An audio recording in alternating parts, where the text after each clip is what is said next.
to another Power Rangers review. Now this is a Super 7's Ultimate Red Ranger that we're going to take a look at today.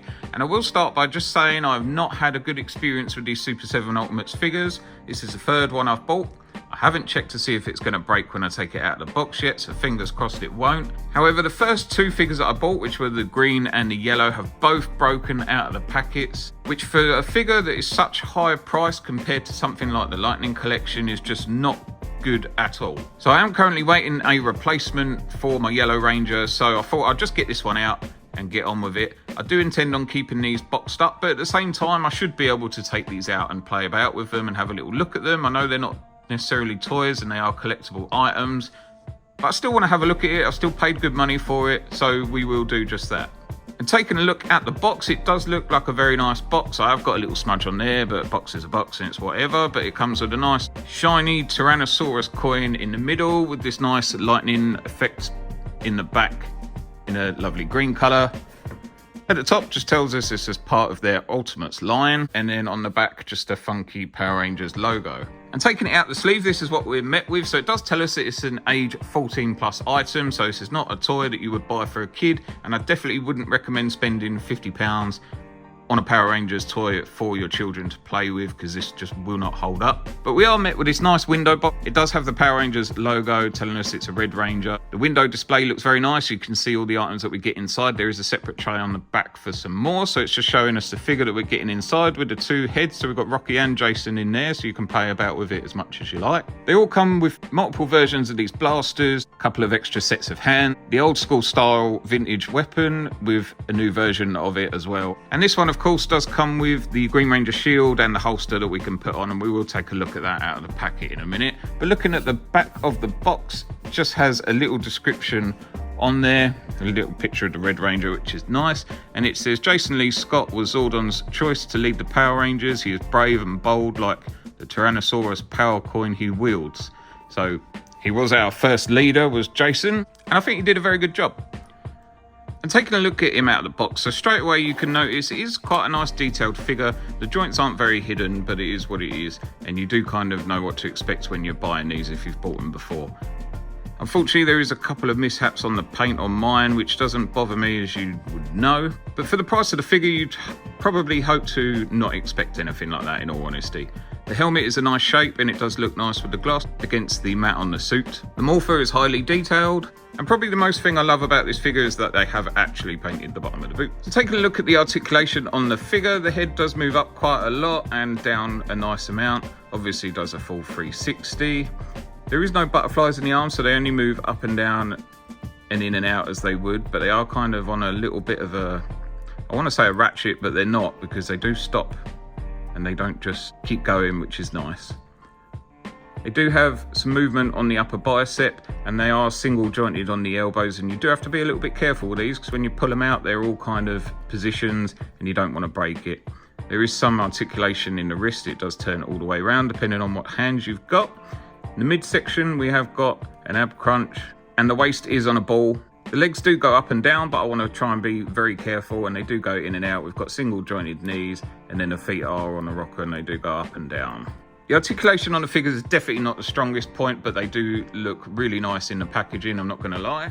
And I will show you some accessories. So we've got Rocky's head here, which does look alright. It's very cartoon based, I would say. And then we've got Jason's head, which does have a really good likeness to him, but again, very animated as the others. The Power Sword does feel like good quality, and it is highly detailed. It does look nice. I would only say that the coin in the middle does look a bit off, and you can't clearly tell that there's supposed to be a Tyrannosaurus in there.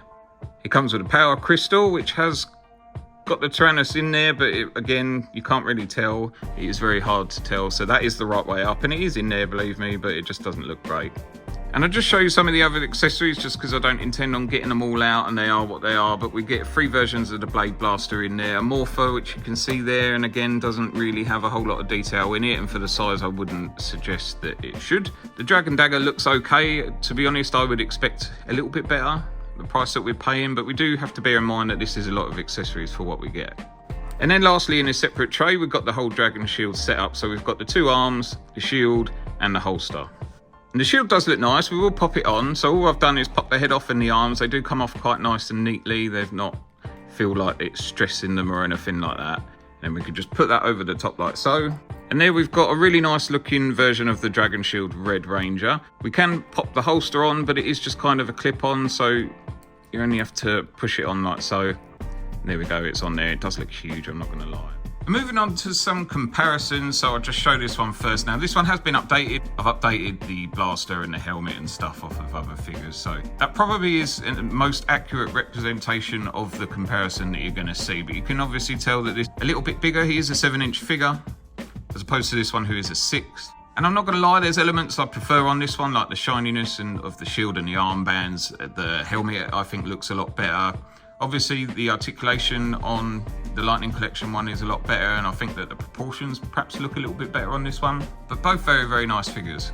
And then here we've got both the Jason heads, so you can definitely tell that this is more of an animated feel, and it will continue across all figures. I'm not going to lie, I do prefer the Lightning Collection one, but they're both okay head sculpts.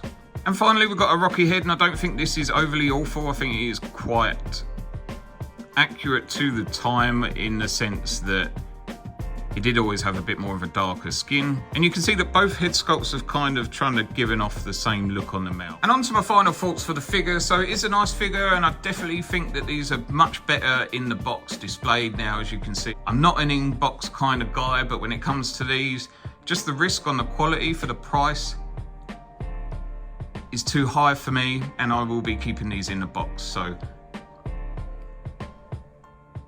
once I get the Yellow Ranger, I will be putting out a review for that one as well, but then they will be going straight back in the box. For the price, I just don't think the quality is quite there, which is unfortunate, and I don't know whether it's due to the size of the joints when you compare them to things like the Ninja Turtles.